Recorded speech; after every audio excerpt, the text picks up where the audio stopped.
Join us today on Beyond the Lair, where we speak to Trent Zacharias from Cenovus. Trent gives us insight on authentic social impact, profit with purpose, and learning from listening.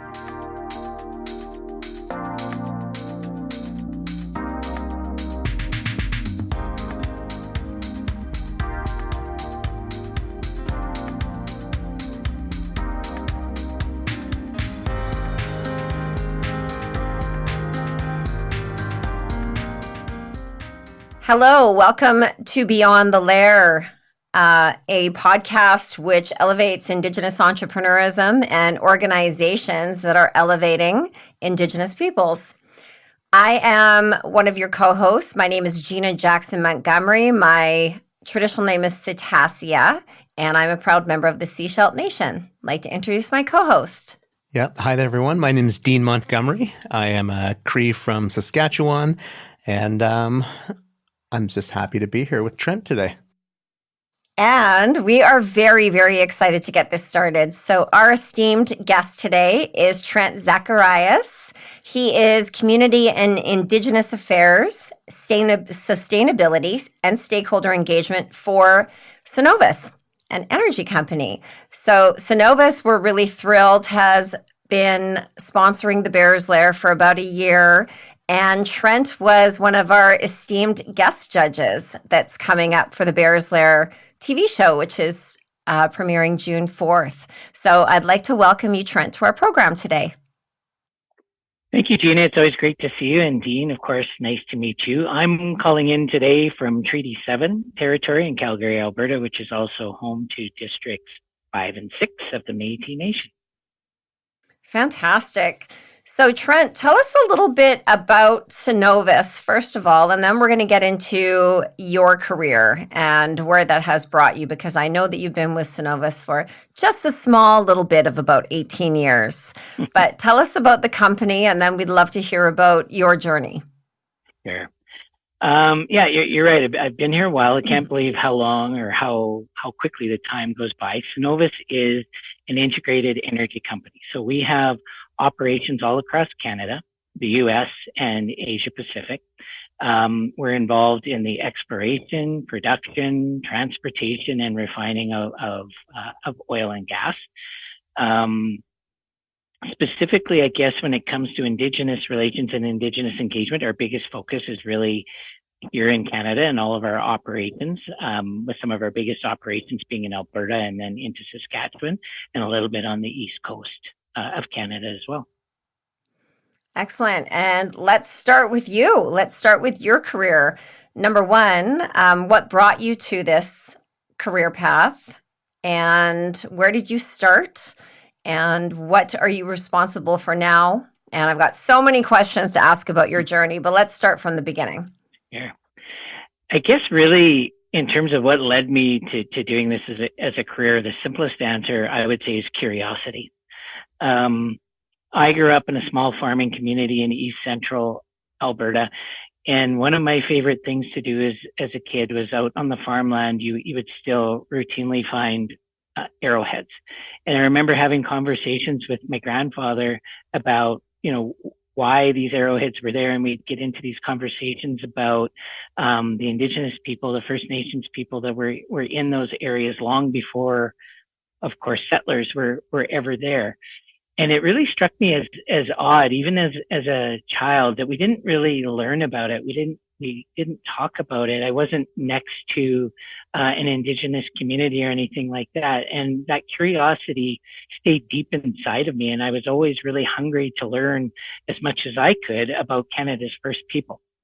You fast forward that, and by chance, I was working for a forestry company, and my background in my career is really actually in communications. And the forestry company I was working for hired an individual to champion their business development work with Indigenous communities. I had never heard of that as a career. And again, the curiosity came into play where I spent every minute that I could in his office, just getting him to talk to me about what it was that he was doing, why he was doing it. Anytime he went to communities, I would ask if I could go. And I would frame it as, I think this is something our company should be talking about. I think this is something our company should be paying attention to. And through that relationship, I got exposed to an entirely new world and an entirely new career opportunity. At that very same time, the oil sands in Alberta, at least for the type of business that Cenovus is in, which it uses steam injected deep underground, was really starting to take off, and companies were paying attention and realizing that they needed to have meaningful engagement with Indigenous communities, ranging from consultation to business development. And I was living in a community then called Lac La Biche, which is kind of in the center of that. And really, again, by curiosity and good fortune, I was introduced to basically to Cenovus and got a position, and I've spent the last 18 years doing what I do. So you've always been, I mean, besides maybe some titles changing, did you have a group of people that you work with, or were you the person responsible for Indigenous relations and then developed a team around you? Right. So when I started out, I was in an entry level position. I was located in one of the communities closest to our operations, closest to one of our operations, and I had responsibility for leading our engagement activities in that region. The area that I was responsible for is an area near the Métis community of Conklin, Alberta, and the other, like the closest First Nation near it, is Chipewyan Prairie First Nation, and then Chard Métis are nearby as well. And so I was based out of there and was responsible just for working in that community.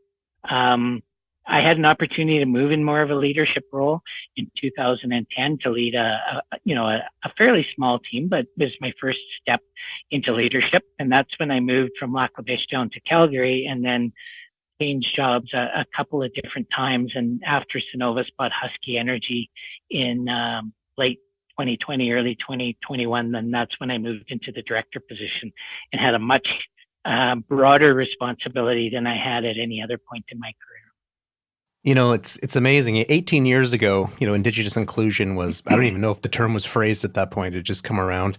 So it's amazing that you jumped into it. But, you think about Cenovus, and it's this publicly traded company, but, you look at so much more that you're doing, and, your ESG, your sustainability, technology. I mean, is there anything that you could really comment on that and how far it's come and where you are?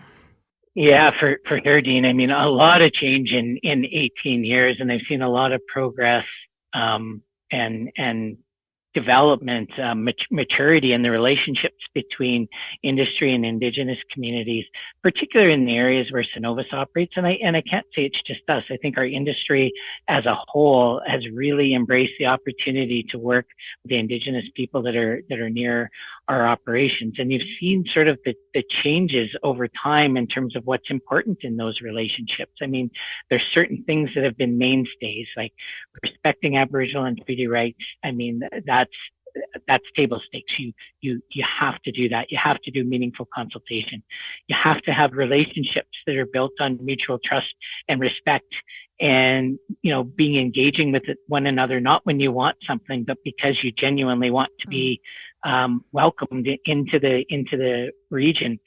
And then there's things that have been introduced over time that have changed. Like I remember when we signed our first impact benefit agreement for the type of business we were in, that was pretty much unheard of. And, there was a lot of discussion around, well, is this where the industry is going? And communities were really adamant that they needed to see that. Now it's just, again, it's table stakes in some of these areas when you're operating. Business development has always been important, but I would say the amount of business development that we do together is increased. And then, of course, now we're seeing lots of examples of equity partnerships and things like that. So it has really progressed. One of the things I'm really proud of at Cenovus that I've witnessed in 18 years here is it used to be pockets of people championing this and recognizing that it was important.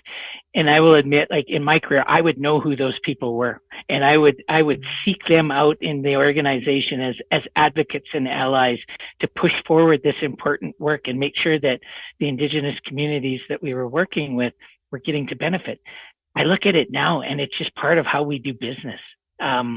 you see people just embracing it as part of how we operate, the same way as you would do for safety or environment or different things, and just knowing that it's important and you need to do well at it. Yeah, I think you nailed it. And I mean, you said, I think, the word now is the equity stake that nations are getting. And, and that keeps on growing, which is the way it should be. But do you see, like, what are some of the metrics that you follow, or what's important to you? And is it are there values that you have to employment or revenue, or how would Cenovus think that's, what would they like to share about that? Right. So, I mean, there's a lot of different pieces when I look at the relationship that are important, but two that we've really singled out, and this has been based on our years of working with the communities. Like there's a multitude of things that are important, but in our environmental, social, and governance strategy, we've singled out two things, and that is, recognizing that business inclusion is important, and that doing business together gives communities the opportunity to create their own self-sustainability. We recognize that one as one of the most important things that we can do to support them. And so, continuing on that journey and making sure that we're engaging local Indigenous businesses as much as we can in a thoughtful way is one thing. And then the second thing that we've singled out, which I really think is a wraparound of doing your Indigenous engagement in the right way, is seeking gold certification in progressive Aboriginal relations from the Canadian Council of Aboriginal Business. So those are two pieces that we're really pulling. And within that PAR certification, though, it encompasses everything. It looks at employment, it looks at business, it looks at relationship management, it looks at all of those pieces. So those are two that we've really singled out. Yeah, it is. That PAR program is fantastic. Gene and I have been big supporters of it since the day it came out, and all the great people that started it. So, yeah. Lovely. And I know that Tabitha Bull and former JP Gladue, and before him, Clint Davis, working with the CCAB and really making it industry standard for excellence. And Dina and I worked at a company together called Alltech, and a lovely and fantastic company. But I know that we applied for the program for bronze and also silver. And to all of our audiences out here, it is really the industry standard, and it is not easy to get a gold standard for this. Is the top tier. You have to talk about employment. You have to talk about benefits to the community. What are your core values? What is your how many Indigenous employees do you have? How do they communicate? How do you communicate with them and make them feel like they're included, and all of us have a safe place and there's a sense of equality? So kudos to you. Yeah. And it's an Cenovus. investment. We know that. It's a big investment. It is a big investment. To your point too, Gina, I mean, one of the things we really debated was whether to single out and say gold as a standard, knowing how very difficult it is. And really, we looked at it and said, look, like, we want to strive to be the best that we can be in this space. And PAR provides you a really good framework to do that. And so why not go for that? And if you're successful, that's fantastic. But even if we aren't, we've gone through this journey of identifying what we're doing well and using gold as that standard of where we can get better. There's really no downside. No, you're right. Yeah, it's the framework that it sets us up for. And the same thing why Gina brought it up. It's really just an education for anyone. We love it. Absolutely. Now, you talked about procurement being really important. And I know that you and I have spoke about this and identifying the priorities within community. And both Dina and I have worked in business for a long time on the Indigenous side, working for the Squamish Nation, and also the industry side. And both of us having 20 plus years worth of experience. Every nation is different in respect of their priorities. But I think what we all can identify and attest to is that housing is something that is needed straight across the board, nationwide, for all communities. Cenovus has a $50 million commitment to 6 communities for 200 homes. Can you tell us about that and how you got that? Because I don't think that you really get into the community until you identify that housing is a problem and how you can relationship build and give back that way. Sure. Well, I'll start with the journey that we went on, Gina, and give you the context as to how and why we landed there. So it was shortly after, I think it was in early 2018. At that time, we had a new CEO, Alex Corbet, who is now the executive chair of our board, and Alex is just a tremendous advocate for doing what's right with Indigenous communities. And he wanted to go out and visit the communities. And really, he asked a very simple question when we went into those meetings. He said, what is it that you need or what's important to you, and how can we help?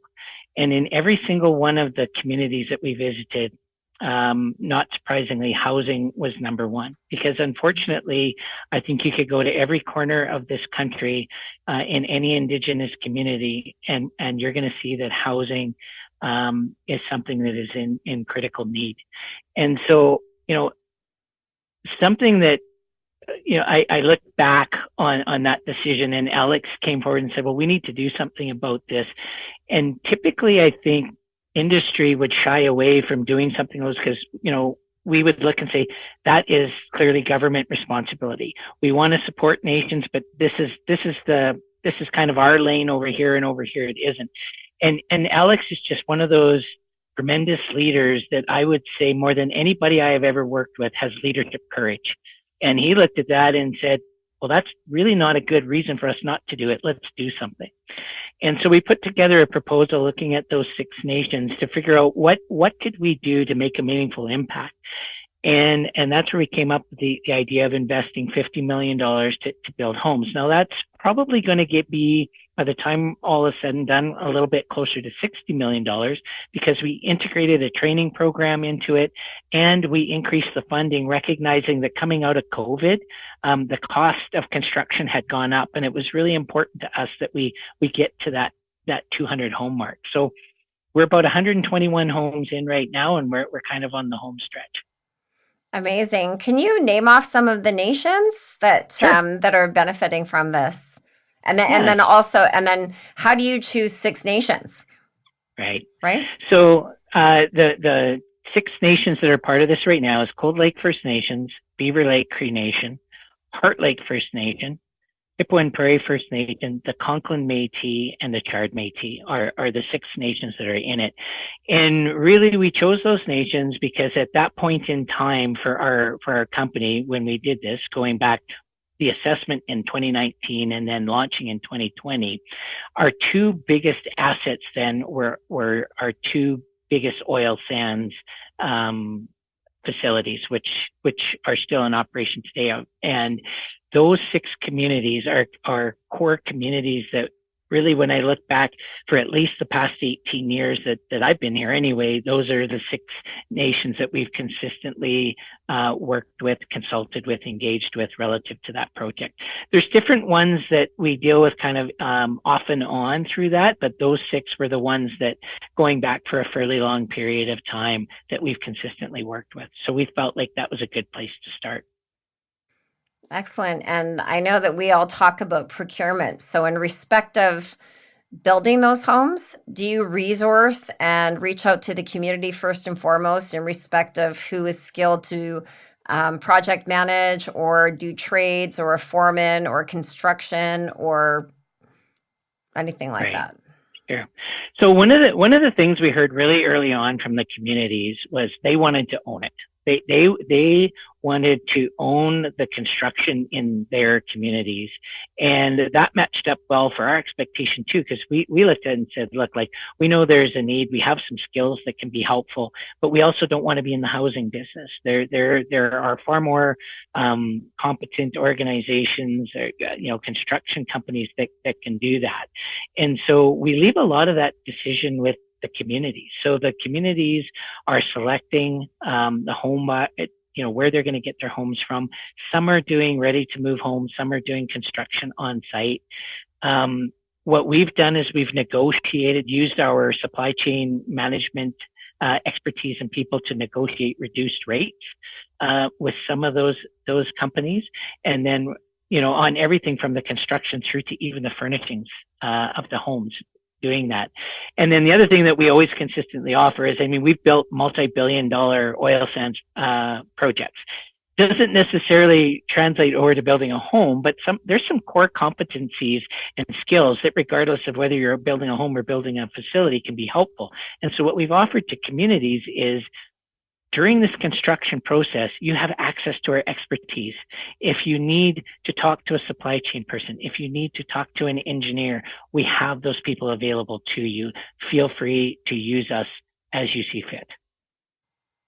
Yeah, great. Yeah. I guess a question too, I think, it's really important, and Gene and I talk about this a lot, and, one of the most important parts of, working in Canada and for everyone to benefit is, what what we all learn from each other. So I guess, what does Cenovus learn from working with Indigenous communities?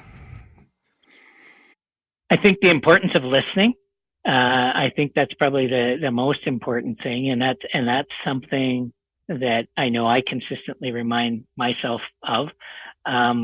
I'm a talker. I love to have conversations, and I will tell you, when I'm working with Indigenous communities, I'm consciously, making sure that I'm pausing and spending far more time listening than I am talking, and I learn far more by doing that and by listening to them than I ever would by inserting myself in those conversations. They have a lot of wisdom to share, a lot of insight to share, and a lot of the time our job is to sit back and listen to that wisdom and that experience. So I would say that's one learning. The second learning that I have is that I cannot think of a single community that we work with, a single Métis or First Nation that we work with that is opposed to development.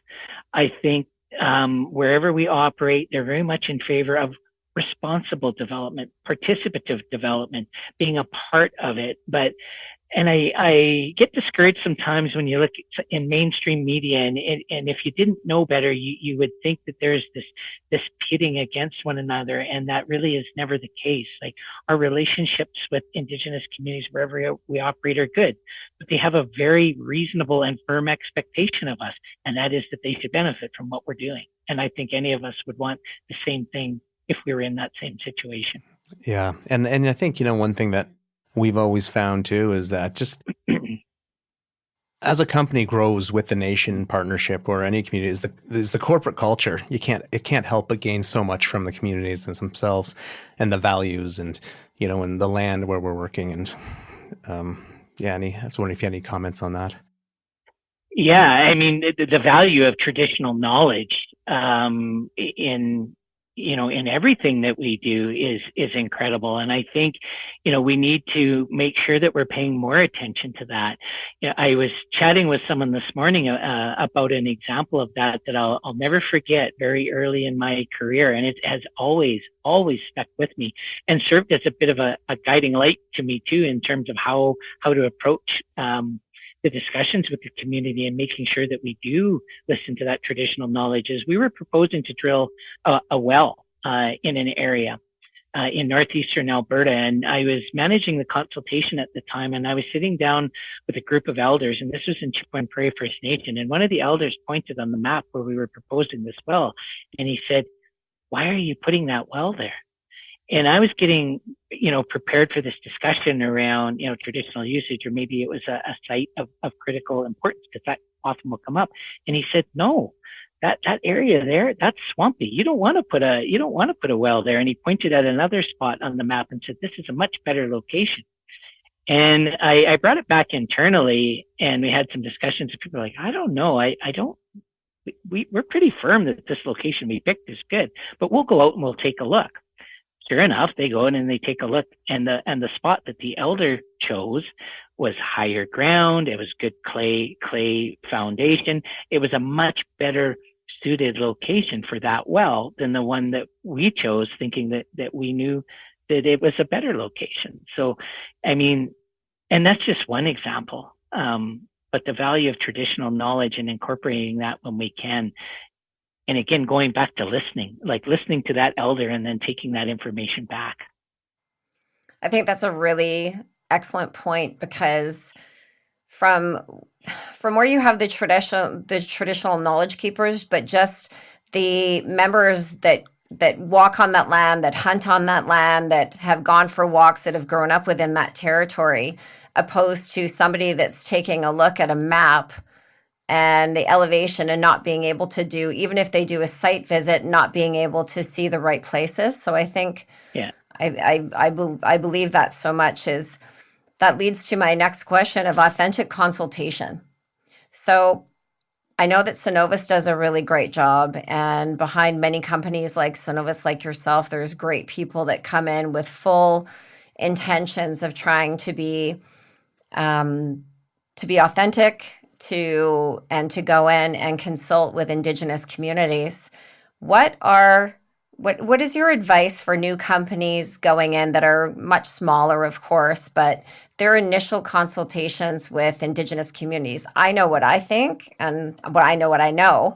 But I want to know from your point of view, if you're giving advice to young people that are just starting out or young companies that are coming out that have the opportunity to get into a place where they're presenting to chief and council or an economic development conference or corporation. Right.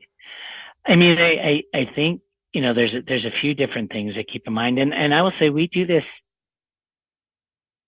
even when we're going into new areas, we follow the same approach. I mean, the first thing is always check with the communities ahead of time. Talk to them about what their preferred approach is. What are their protocols? Because every nation is different, and I think sometimes in the non-Indigenous communities, we tend to look at Indigenous people as a whole, and forget that the individuality of each nation. And so always making sure you take that time and do that check to see what the proper protocol and process is. And then once that door is open to you, I mean, being respectful, being authentic, being honest, like be honest with what your intentions are, be honest with what you can do, be honest with what you can't do. And back to my earlier comment, spend more time listening than talking, and give them the time to process the information that you give them. We also get wrapped up in what our timelines are. Well, a nation's timelines may be different than our timelines, and we have to make sure that we understand and respect that within that process. I found over the years, like the big, one of the biggest learnings has been, and I think sometimes we shy away from uncomfortable conversations, and I have gotten way more positive feedback from nations for just being honest about something, and being forthright and being prepared to tackle that uncomfortable conversation than you would have ever gotten by avoiding it. No, and I think that's excellent advice, especially being honest and transparent, because you can lose trust immediately, and if you're not, and if you make a mistake, just admit it. We're all human beings. And I also think that for authentic procurement and consultation, we have something called Google. Look up the population, look up the territory of where they are, the language that they speak, the priorities. I think asking a nation too, what are your biggest priorities? Of course, they're housing, which is exactly what you have taken on yourself. But is it education? Is it elders? Is it what is the important notes about that? And then volunteering. I always think regular communication on a regular basis. Don't just approach a nation because what's in it for me. Yeah. Approach it prior to a project or even starting to develop that relationship, and then constant communication on a regular basis, even if it's for a 5-minute check-in once a week to say, how's it going? Right. That's how you develop it. I know that's how we've done a lot of our business. I wanted to ask you again about initiatives. So you have an economic reconciliation plan, and I know that you've got some great numbers that we've talked about that are out there and that you've already attained. So maybe you can talk about that. Sure. So within our ESG strategy, we have one of our targets is really specific to economic reconciliation, and so the target is to spend a minimum of $1.2 billion with Indigenous businesses between 2019 and year-end 2025. That was our goal. I can tell you we've already hit that. In fact, as of the end of 2023, we are sitting at $1.6 billion. And we very intentionally made that a minimum because it's never the ceiling, it's the floor.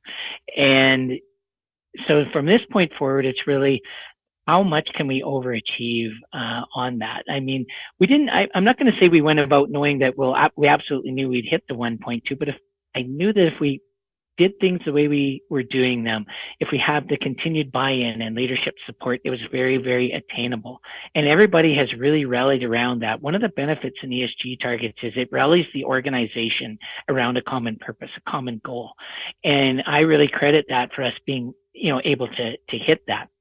2023 is going to be the biggest spend we've had in our company's history.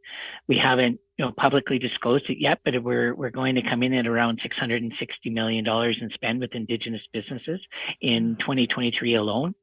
And that's building on the 4.4 billion that we've done since 2010. So the economic reconciliation piece, I mean, I'm proud of a lot of things that we do.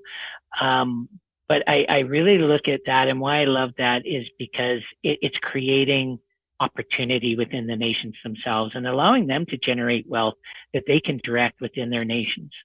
Well, and the fact is, with you doing this, or with industry doing this, is it's just getting easier because there's a lot of sophisticated Indigenous companies that are growing really quickly, right? So, it wouldn't surprise me if you triple or quadruple your goals. So congratulations on that. It's amazing. No, thank you. Yeah. And what I would like to know as well, I have something when there's nations and industry that are working together, and you've got nations that are talking about we're not receiving the right opportunity, we're not participating in a lot of the procurement that's within our territories. I always say that you've got to set your own nation up for success as well. As industry partners, we would love in a perfect world to be able to come and propose an opportunity for the nation, but knowing how many entrepreneurs you have, how many skilled workers that you have, what are your partnerships that you have developed so that the subcontracting can be utilized in a cohesive manner, so there's full participation and core values still remain the same, being that you're vetting and partnering with like-minded individuals. What is, in your experience, would you give nations advice so that they can fully participate in procurement and working with industry when partnership opportunities come forward? Right. So, I mean, the first thing is just keeping us informed, right? Even, on the businesses that you have available and the services that are there, making sure that we have that two-way conversation so that we know that, who is currently from the nation that is participating. Because we also, as industry, will sometimes get people coming through our doors that claim that they're affiliated with the nation or community, and then we do a little bit of digging and we find out that isn't the case. And so we really rely on the nations as our source of truth for that. So that's number one. And I think the second thing, and this is really more around the partnership piece. So a lot of the nations, one of the ways they get engaged in business is striking joint venture partnerships with other businesses, different types of partnerships. And what we always ask of nations when they're doing that is, before you proceed too far down that road, or if you're starting a new business, come and talk to us and tell us what you're thinking. Because if it's a service that we can't use, and then you stand this up and maybe you've invested capital in it, we want to let you know that ahead of time so that you don't invest this time, energy, and maybe even money. And then in the end, we don't have a place for them. Or if it's a joint venture partnership, if it's somebody that we have a history with, then we can share that with the nation to say, actually, we've done some work with them in the past. We have a great relationship. We've been really happy. It would be fantastic if you built a partnership together. Or we look and say, actually, we have a history with this business. It isn't somebody that we've used. Our past experience with them hasn't been great. So if you proceed with this partnership, the likelihood of getting work is not great. But we have to have that conversation with one another, and we're always more than happy to give that advice and insight. Perfect. So in your experience, Trent, what would you say to entrepreneurs? And we're going to start, or my next question will be about entrepreneurs. The top five common jobs that industry would utilize within the construction, within the energy field, within the gas field, within what have you, to create where they could participate in this, but still be on their own territories and stay home?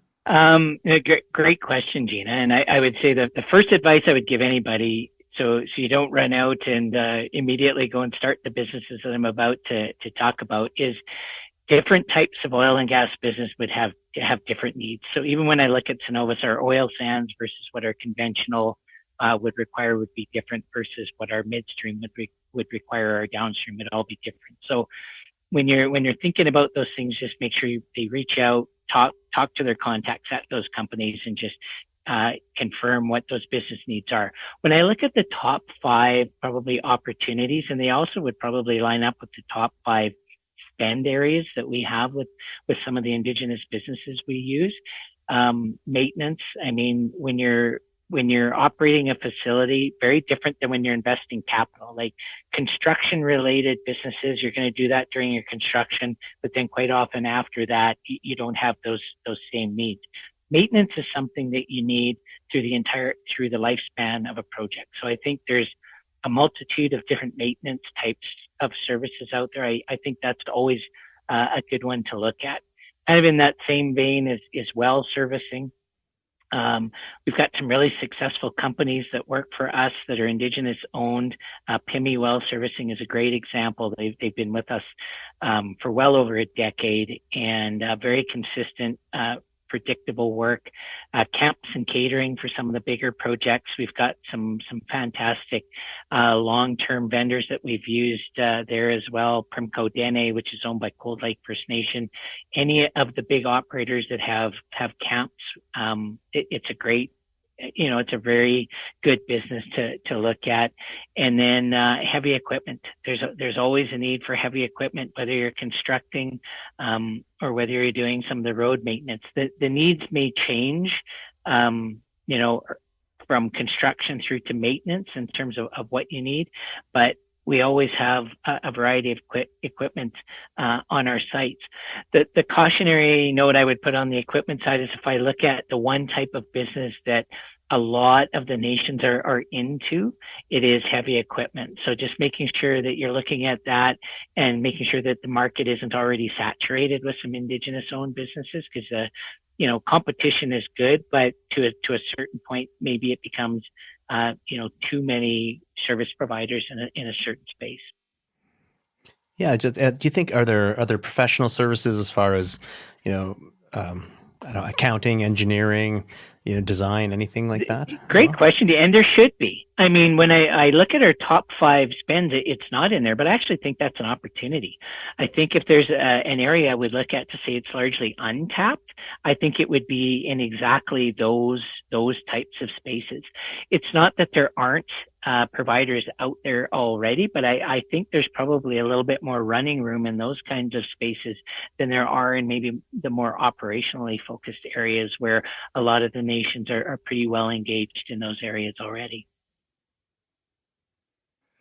That's great. I was thinking about as well, we always think about the trades and we think about starting a company that the investment's going to be significant if you do start a company, and research is everything for sure. So listening goes on both areas, where you can listen to your industry partner and let them talk to you about what's most needed, whether it be maybe a security company, fencing company, something like that. Like you said, catering and food services.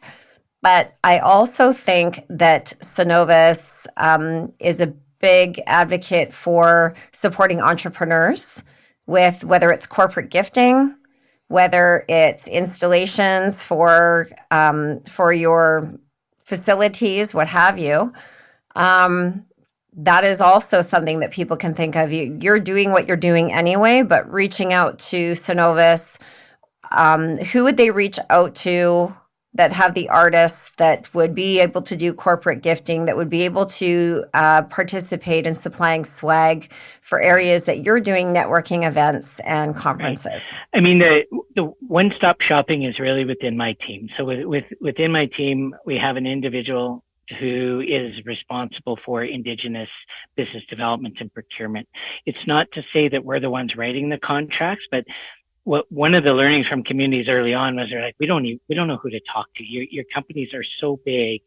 Who do we talk to? And so we tried to create a space where it's kind of one-stop shopping, where if they want, they can come in, they talk to Dustin and my team, and then Dustin knows who to push those requests out to within the organization. Well, that's excellent. Let's talk about your experience with in a different entrepreneur area. And I know Cenovus supports a lot of initiatives like the housing initiative, education, entrepreneurism. You are a guest judge on our TV show, The Bears Lair, which is airing June 4th. And can you talk about what your experience was, why Cenovus thought this would be an interesting platform, and what you thought of in person participating in something like this, and the entrepreneurs and the whole experience? So, full disclosure, Gina, and I think you and I have talked about this. That was my first ever forte into TV. So the entire experience for me on a personal level was really incredible. Everything from the studio to you to the guest judges, the entire experience. I wish more people could have that, because it was really neat to see how all of it unfolded, and the thoughtfulness behind everything, the creativity, the work. I mean, there was so much going on in a very, very tight time frame. So I mean, I have to thank you for the opportunity to have been a part of that. I think the reason that we supported it, I mean, it was really twofold. I mean, as we've talked about in the podcast today, entrepreneurship is really a critical part about how Cenovus works with Indigenous communities wherever we are. And so if we can get involved in something that encourages that, celebrates that, and creates a space for people to share their ideas and inspires future entrepreneurs, future Indigenous entrepreneurs, and non-Indigenous entrepreneurs, for that matter, who are watching this, are inspired by the people bringing forward these ideas. I think it's incredible. I was blown away by the presentations that we had. I thought, it was a huge range, and there were no bad ideas. All the ideas had merit in their own way. And one of the things that I was really struck by as well was the courage and the thoughtfulness of all of those entrepreneurs to come in, present an idea, and have it be judged. I mean, that takes a lot of courage. And I was so impressed with every single one of them. And I thought the entire experience was phenomenal. No, that's great. And I think that the commonality between the entrepreneurs, as you were talking about the diversity, is that on purpose, Dean and I, when we were thinking about the show, wanted to have something that we promoted, which instead of competition was co-opetition. And that is where we have different entrepreneurs that don't have competitive businesses, so that they can have that synergy and collaborative nature to work together in the future or elevate each other up. Because although there's prize money, I think you noticed in the entrepreneurs that pitched on your episode and sticking around for a while longer is that they really were rooting for each other. And how do you find that a similarity working with entrepreneurs, not on a TV show, but entrepreneurs in your history of working for the last 18 years and dealing with procurement and advancing entrepreneurs in the communities you work with? Yeah, absolutely. I mean, you see Indigenous entrepreneurs lifting each other up all the time in the communities, and I'd love to see even more of that, because they're, in some cases they are competing for work. In a lot of cases, they aren't. And I think the more that, you can see that collaboration, that cooperation together, I think it further strengthens their ability to get new contracts, to keep the contracts they have, and maybe even go after bigger contracts because they are cooperating or collaborating together on something bigger. I love that about the Bears Lair, and I love that when I see that in the nations that I'm working with, where they're lifting each other up, and as you say, not necessarily competing but cooperating. Excellent. I know one of our big initiatives that Dean and I are doing right now with our Bears Lair team is we're working with the youth. So, subsidiary to the Bears Lair TV show, we also have Bears Lair Dream Camps, where we educate and inspire and elevate kids 11 to 18 year all over Canada. And love the participation of our sponsors, but are also our nations that are bringing us into community. And we've done 31 camps and taught about 850 kids now about entrepreneurism, but most importantly, having their voice heard in public speaking and social confidence and financial literacy. What are you finding with the youth of today? What do you think? Because I know we're a little bit older, so we're not the Gen X, and are we Gen X? I don't know. We're not older. We're experienced. We're experienced.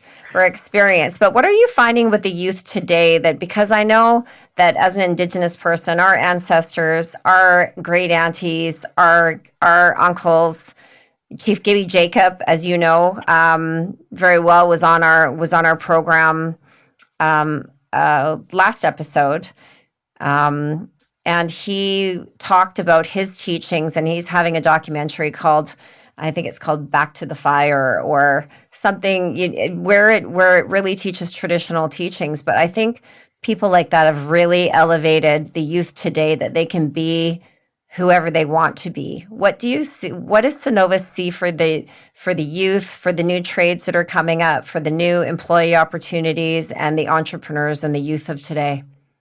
So I see a lot more opportunity for them, and I would see, I think at a community level, a higher completion rate in high school. Like when I go back 18 years ago, I remember, I think it was my second year, I got invited to one of the communities, and they were having a graduation.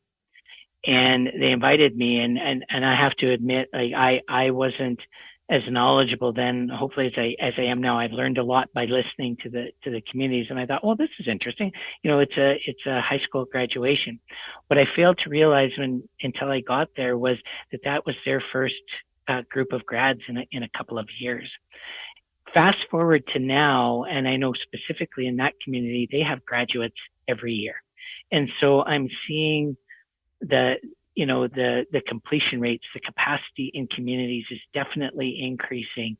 And really an 18-year time period relative to most, is a relatively short period to see that kind of a dramatic shift.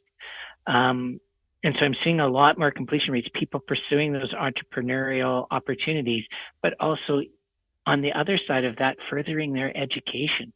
So we have a scholarship program that we do in partnership with Inspire, where we provide 25 scholarships per year, and they're $5,000 per scholarship.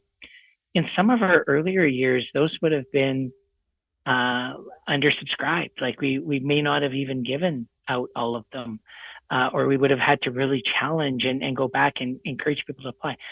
We have no problem with that now. So I'm seeing that the next generation is really pushing themselves, really challenging themselves, both on the education side, on the entrepreneurial side. Where we need to come in and be and do well is to make sure that they have opportunities in front of them when they go through that. Yeah, education is the solution. It really is. We know that. This has been such a fantastic interview so far and conversation, Trent. Where do you see yourself in 10 years personally? Where do you see Cenovus in 10 years in respective relationships with Indigenous communities and employment and supportive entrepreneurism? But let's start with, where do you see yourself in 10 years personally? That's a tough question for me to answer. I have to be honest, because I'm one of those people that I kind of just I take things day by day. I'm not really looking out, you know, much beyond sort of the upcoming year, maybe even the upcoming month at times it seems like. But what I do know is I love what I'm doing. I'm incredibly privileged to work for a company that empowers our team to do meaningful work with communities. I see the positive impacts that we are continuing to have both through our business development, through the housing, and, in a lot of ways, I can't see myself doing anything else other than what I'm doing. And part of what keeps me driven too is seeing the positive impacts that it has on communities. So a couple of weeks ago, I got a text message from an entrepreneur in Conklin who recently received an award for her business. And the reason she had reached out to me is because Cenovus helped her to get her start. And, her note to me said how incredibly proud she was, not just as an Indigenous entrepreneur, but as an Indigenous woman entrepreneur, where she felt like she had to push against some things more than maybe other people do. And she credited her success to Cenovus and for the help that she got along the way. And when those types of things happen, you're doing things the right way. And that is what keeps me driven and wanting to come back and continue doing the things that I'm doing on a personal level. At a company level, I think there's a lot that we can do over the next 10 years. I'm excited. When I look at how far we've come in 10 years, 18 years, and the things that have changed and the opportunity that's in front of us, the conversation that you and I could be having in 10 years, Gina, and I think we should mark that in our calendars right now to do a follow-up on these, could be dramatically different. I mean, in the near term, I know that we want to continue to strengthen our employment of Indigenous people. We're on a right path. We have a strategy in place on how we're going to do that. We want to continue to build on the business development that we've done. We're coming off of our record year of $660 million. The sky's the limit. I want to see that continue to grow. And then we have a huge task in front of us of getting gold certification in PAR. And I want to see us continue on that journey and see what that looks like. What are we learning through that PAR process? What are we doing well? What do we need to do even better? And I think PAR, as much as anything, is going to help to shape what that success can look like in the future. But I'm very excited, not just for us, but for the nations that we work with. I've seen so much progress at a community level. They've worked tremendously hard to build their businesses. And then the housing initiative on top of that, you're seeing just dramatic shifts in the communities. Amazing. Excellent answer. And really, really enjoyed having this conversation with you today. Is there any last words that you want to say to your viewers? How can they contact you? LinkedIn is probably the safest way, Gina. I mean, anybody can go on our website. You go into the Indigenous section on the website. There's always hyperlinks to emails. That's always a safe bet. I have lots and lots of people that reach out to me on LinkedIn. I'm always happy to either answer their questions or redirect them to somebody much smarter than I am that can answer those questions. But really, I mean, just thank you so much for the opportunity to come in and talk a little bit about Cenovus, to share our story. We have a lot to be proud of. We have a lot of work left to do. But I'm incredibly optimistic and excited about what the future holds. Yeah, and I'd love to suggest that anyone, all of our listeners, go onto the Cenovus website. It's a wealth of information. It's amazing what the company is doing. I was really impressed. You touch so many different industries, from clean energy. You're looking at SMRs now, to working directly with the nations and everything you have. It's really great. So congratulations to you and your company. Thank you, Dean. And behind every great company is the face of somebody that's representing them so well and eloquently. So thank you so much to our guest, Trent Zacharias from Cenovus. We encourage our listeners to follow us, download this episode, Follow us on social media, on our Instagram and our LinkedIn, on our Facebook page, on TikTok, and continue to live your dream and find your purpose. Thank you from the Bear's Lair and Beyond the Lair. Thanks for listening to Beyond the Lair. Please follow us, download this episode, and follow us on social media on Instagram, Facebook, LinkedIn, and TikTok.